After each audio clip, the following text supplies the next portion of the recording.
Viserys I Targaryen strove to maintain peace all of his life, yet managed to become one of the chief causes of the deadliest civil wars in Westerosi history. How did this happen? How did a king who hated conflict so much end up inadvertently causing such carnage? Hi everyone, and welcome to The Dragon's Reign, a series of videos diving deep into the period of Targaryen history known as the Dance of the Dragons. I'm your host, Baal the Bard, and in this episode, we're going to explore King Viserys I Targaryen, the father of Rhaenyra, and the king whose reign would end in all-out war.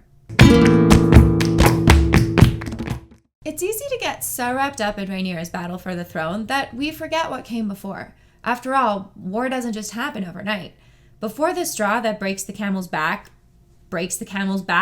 you gotta load up that camel with a bunch of other stuff like jars and fabric and food and, well, you get the idea. It's a cumulative effect is what I'm trying to say, and if the Great Council of 101 was the cache of wildfire waiting to blow, it's a stockpile that had been building.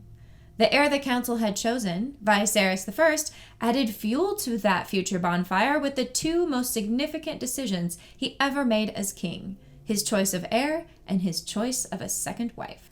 Viserys I Targaryen, first of his name and fifth king of Westeros, was by all accounts the last kind of man you'd expect to be linked to brutal and bloody war. Generous, jolly, quick to laugh, beloved by his people, and a lover of feasts, frolics, tourneys, and all other kinds of merrymaking. Viserys I Targaryen had a generous, amiable nature, and was well loved by his lords and small folk alike. The reign of the young king, as the commons called him upon his ascent, was peaceful and prosperous. His grace's open-handedness was legendary, and the Red Keep became a place of song and splendor. King Viserys and Queen Aemma hosted many a feast and tourney, and lavished gold, offices, and honors on their favorites. He oversaw a prosperous kingdom, and his court was a, quote, endless round of feasts, balls, and tourneys, where mummers and singers heralded the birth of each new Targaryen princeling. But Viserys lacked his grandfather Jaehaerys I's interest in direct decision-making, leaving much of the day-to-day rule up to his small council and Hand of the King, Sir Otto Hightower. Now, why does that description ring a bell? Let's see. A boisterous king who loves feasts and tourneys but doesn't like being involved in the tedium of actually ruling Westeros, and whose golden reign preceded a civil war? If you guessed Robert Baratheon, give yourself a pat on the back. Your king commands it.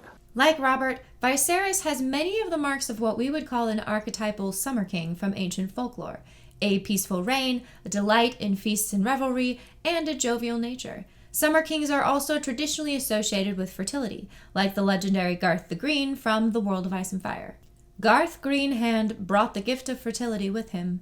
Nor was it only the earth that he made fecund, for the legends tell us that he could make barren women fruitful with a touch. Even crones whose moonblood no longer flowed. Maidens ripened in his presence. Mothers brought forth twins or even triplets when he blessed them. Young girls flowered at his smile. Lords and common men alike offered up their virgin daughters to him wherever he went, that their crops might ripen and their trees grow heavy with fruit. There was never a maid that he deflowered who did not deliver a strong son or fair daughter 9 moons later, or so the stories say.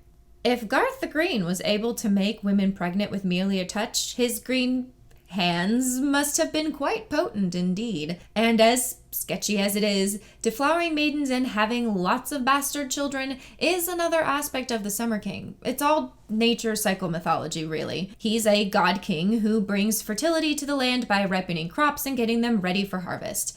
Back when women were considered little more than property, and back when they didn't have a good sense of biology, I might add, women were considered analogous to the land in that they relied upon an outside force to make them fertile.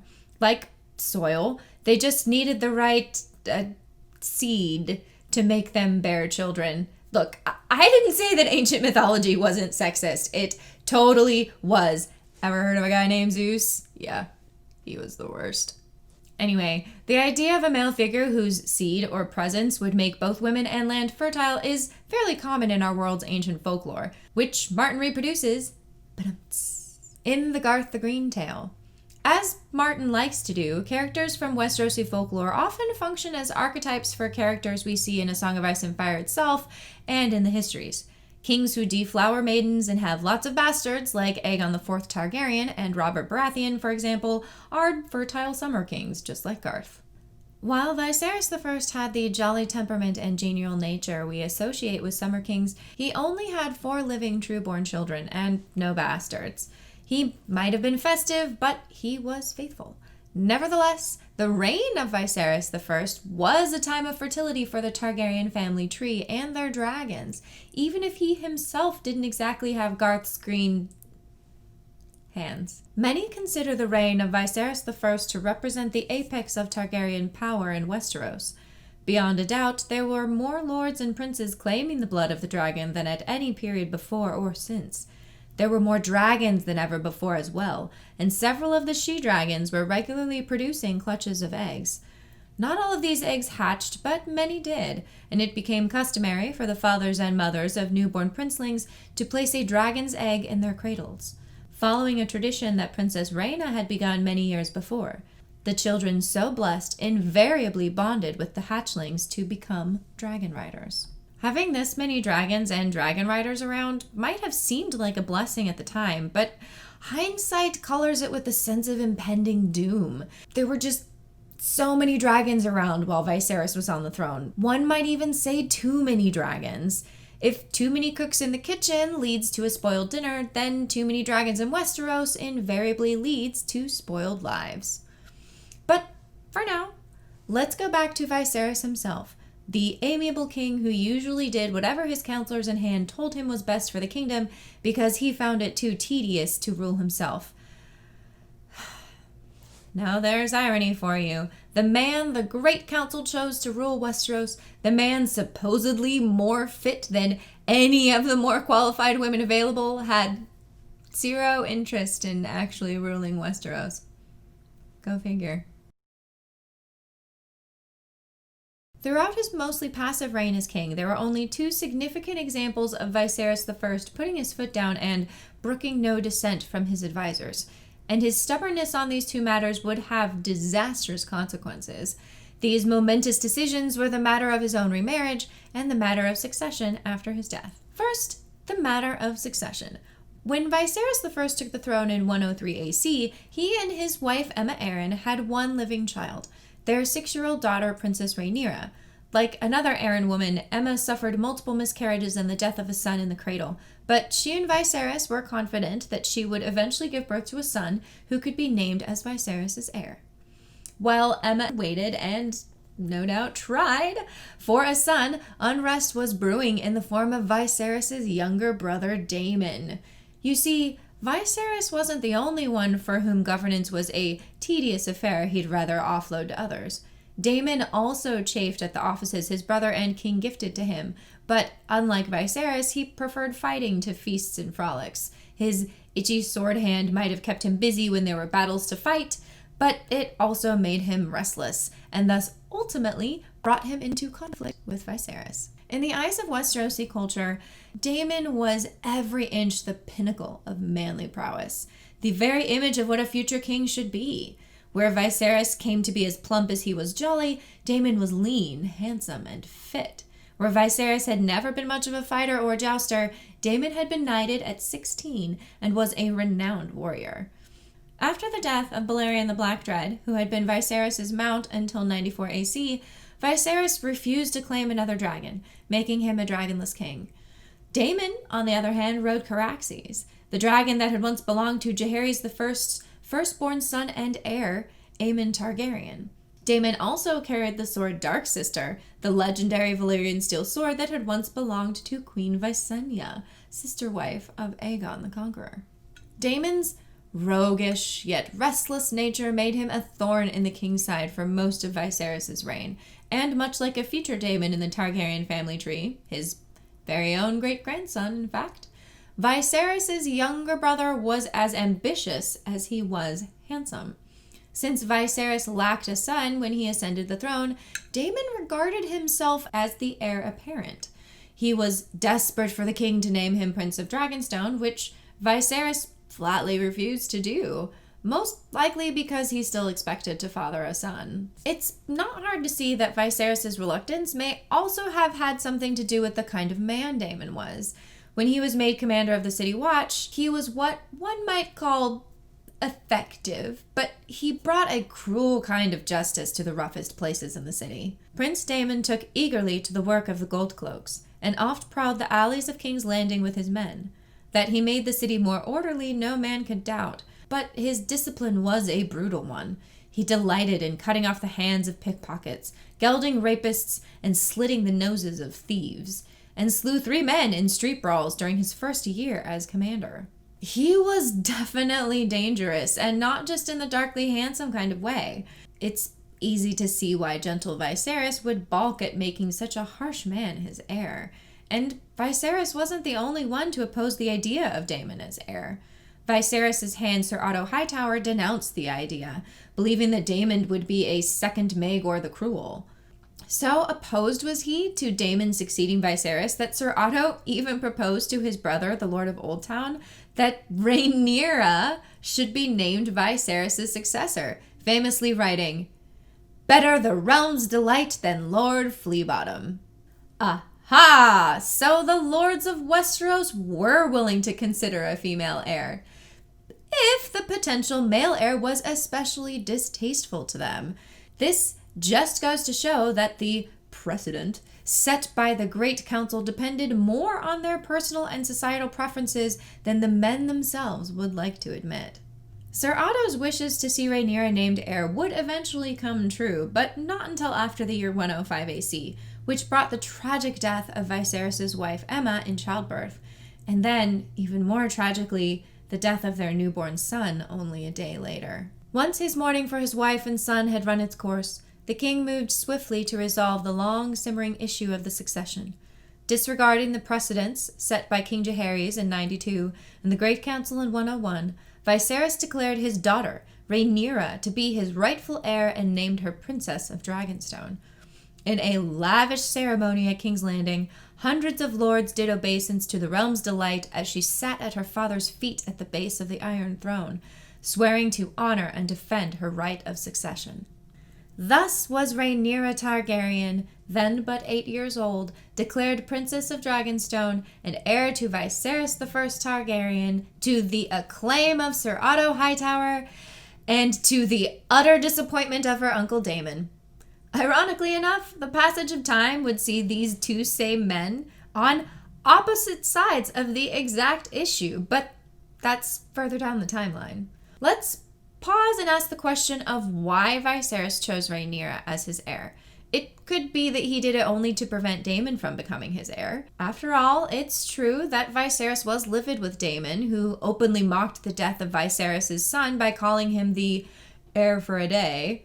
So it is possible that Viserys was so done with Daemon that this factored into his decision to make his only child his heir, despite the fact that she was a little princess rather than a little prince. It's probably too simplistic to say that he chose Rhaenyra simply to spite Daemon, however. Viserys knew his choice would cause a great deal of conflict, which he always sought to avoid. So he must have held very strong convictions on this matter, something more than anger or spite for his brother. Viserys didn't hate his brother either, or even lack affection for him. While he wasn't blind to the kind of man Daemon was, he loved his brother all the same, and put up with Daemon's antics and ambitions with the patience of a saint. Viserys was certainly willing to say no to his willful, impetuous brother, like when he refused to set aside Daemon's marriage just because Daemon no longer liked his first wife. But overall, he struck a reasonable balance with Daemon. Far from trying to punish or sideline Daemon, Viserys strove to maintain peace between Daemon and Sir Otto for years. This is a good example of Viserys' inclinations as ruler, making sure any bickering parties never come to blows, but never quite putting an end to their disagreements either. So long as everybody just got along, he wasn't inclined to interfere. So as you can see, Daemon and Viserys had a complex relationship, and their occasional disagreements don't really explain Rhaenyra being named heir. They also don't really explain why Viserys never wavered in his support of his daughter as his heir for the rest of his life. Well, almost never. There was that one time where he threatened to disinherit her if she didn't get married to Laenor Velaryon, but that could very well have been a bluff. Even kings can be overbearing when their teenage daughters are strong-willed.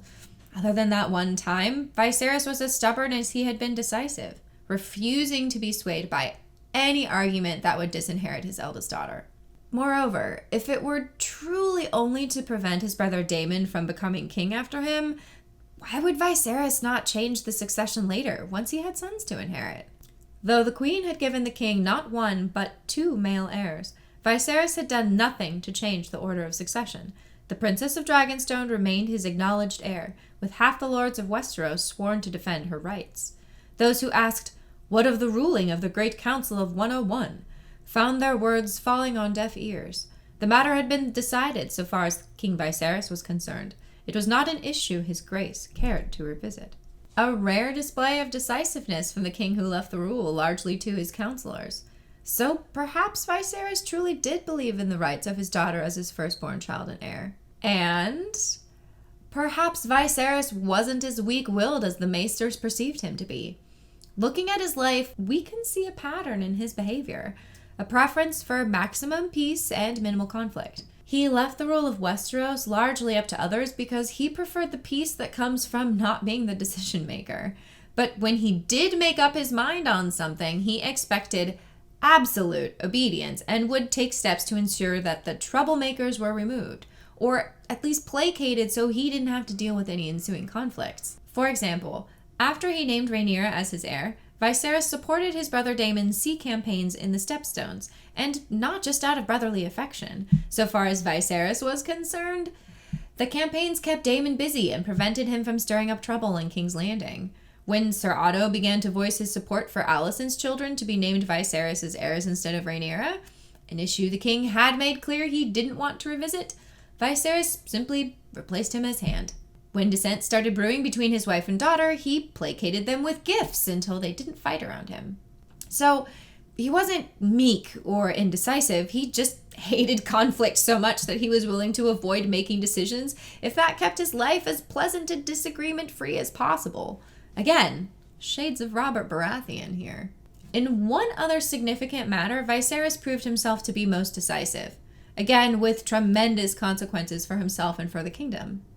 His remarriage. Rhaenyra had been named Viserys' heir in 105 AC, not long after the death of his wife and infant son. But despite receiving oaths of loyalty from the lords of Westeros, Rhaenyra's legal claim didn't sit comfortably with their patriarchal minds. Rhaenyra might have been preferable to Daemon, but many of the lords and counselors still wanted the king to have a male heir, which meant that Viserys would have to marry again, and, they hoped, father a son. Grand Maester Runciter wanted King Viserys to marry Lady Laena Velaryon, daughter of Queen Who Never Was Rhaenys Targaryen and Ser Corlys Velaryon. She was beautiful, adventurous, and her mount was no less than Vhagar, the oldest and strongest of the Valyrian dragons after Balerion had died. Marrying her would also have helped to heal the wound caused by the Great Council, when Laena, her mother Rhaenys, and her younger brother Laenor were all passed over for inheritance in favor of Viserys. It's quite possible that the dance could have been avoided altogether if Viserys had married Laena, but we'll never know for sure because, like Robert Baratheon, Viserys decided to marry the daughter of a king's hand after the death of his first love. The hand was Ser Otto Hightower, and the lady was his daughter Alicent. The decision stirred up plenty of drama and hurt feelings, just as the naming of Rhaenyra as his heir had. Daemon Targaryen wasn't happy to hear that his brother had married again, potentially pushing him even further down the line of succession. Corlys Velaryon simmered as well, as he, rightfully, felt his house had once again been slighted by the Targaryen kings who had passed over Rhaenys in 92 and his son in the Great Council of 101. In fact, Viserys' marriage drove Daemon and Corlys into an alliance that would become the heart of Rhaenyra's power in the dance. Meanwhile, even those who didn't personally resent Viserys' decision to marry Alicent Hightower had qualms about the match. Her father, Ser Otto Hightower, had been hand to both Viserys and his grandfather Jaehaerys I, and Ser Otto was as resented as Viserys was loved, even before his daughter became Queen of Westeros. An able man, all agreed, though many found him proud, brusque, and haughty. The longer he served, the more imperious Sir Otto became, it was said, and many great lords and princes came to resent his manner and envy him his access to the Iron Throne. Small wonder, then, that after Viserys announced his choice of bride, rumors began to spread that Sir Otto had brought Alicent to court specifically to ensnare the king. While it's certainly possible that Sir Otto took a page out of Tywin Lannister's playbook by conniving to marry off his daughter to the king, there were plenty of legitimate reasons for Viserys to choose Alicent. She was by all accounts both clever and beautiful, and Viserys would have gotten to know her personally while she was tending his ailing grandfather, Jaehaerys I. Alicent had one other point in her favor. She was 6 years older than Laena, who was only 12 when she was proposed as a match for King Viserys. I don't know about you, but I'm far more comfortable with a power-hungry, scheming father-in-law than with a child bride, and it's reasonable to think Viserys might have felt the same. We can't know for sure whether Sir Otto had any hand in the matchmaking between Viserys and Alicent, but we know that Viserys could be occasionally strong-willed. Therefore, I think it's quite plausible, and perhaps most likely, that he chose Alicent out of personal desire, and simply chose to dismiss any objections made by his counselors about suitability or the repercussions it would have with the Velaryons. That's what Archmaester Gildane, narrator of Fire and Blood, seems to think as well. In this instance, however, his grace had his own notions, and no amount of argument would sway him from his course. He would marry again, yes, but not to a 12-year-old girl, and not for reasons of state. Another woman had caught his eye, the clever and lovely 18-year-old daughter of the king's hand, the girl who had read to King Jaehaerys as he lay dying. He had chosen his wife, and his counselors would just have to accept it. It was the second time he had acted with absolute decisiveness, and that would come back to bite him. Or rather, it would come back to bite everyone but him. In fact, his choice in bride would have deadly repercussions for the entire realm, for it was Alicent Hightower who schemed to make her son Aegon king in Rhaenyra's stead. Which, once again, should remind us of Robert Baratheon, whose decisions about his personal life also had disastrous political implications that he largely ignored. To be clear, I'm not saying they were the same person or that their behavior toward their wives and children are morally equivalent. Viserys wasn't abusive to Alicent or her children the way Robert was, and Robert clearly had commitment issues and more than a wandering eye. Robert was a worse father and husband than Viserys, hands down.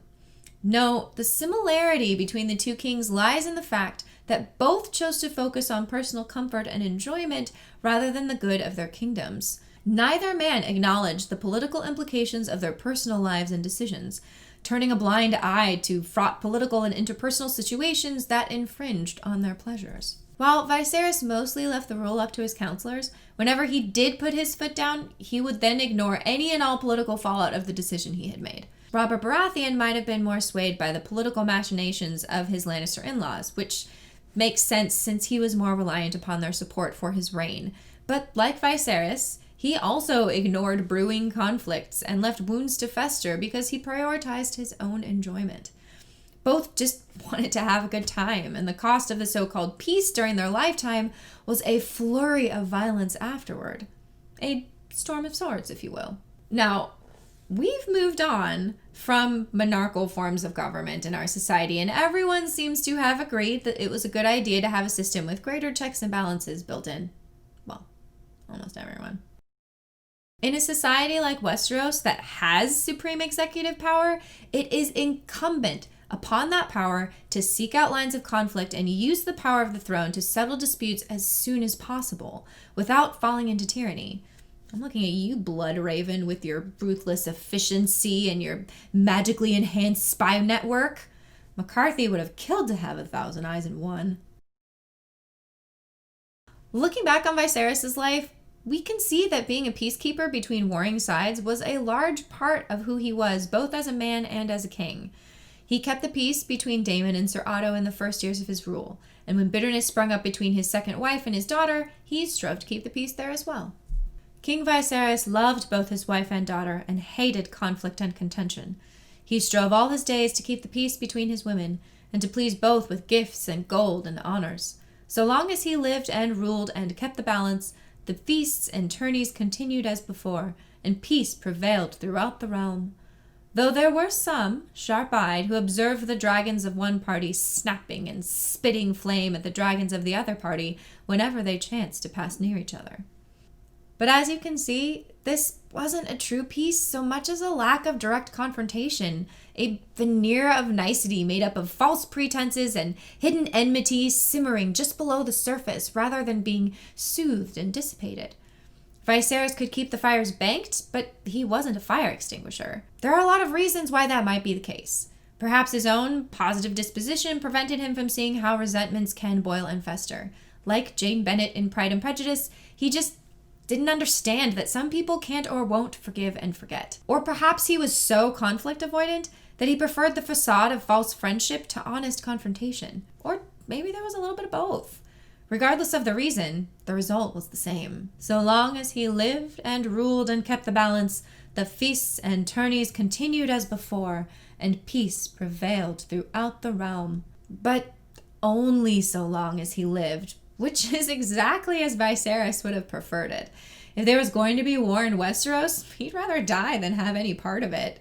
How ironic, then, that the two most decisive moments in his life and reign eventually led to such bitter conflict.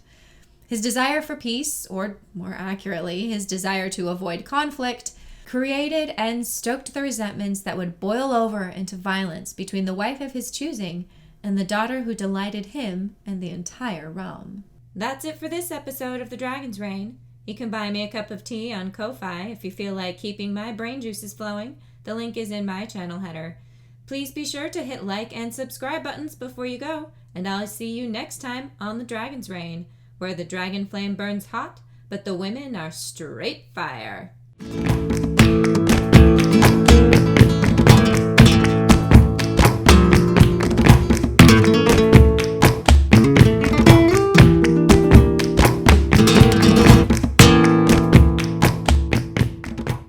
While Viserys had the jolly temperament and genial nature we associate with summer kings, he only had one living true-born child and no bastards.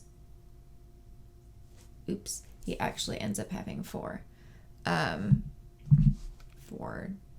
children. Oops. Oh.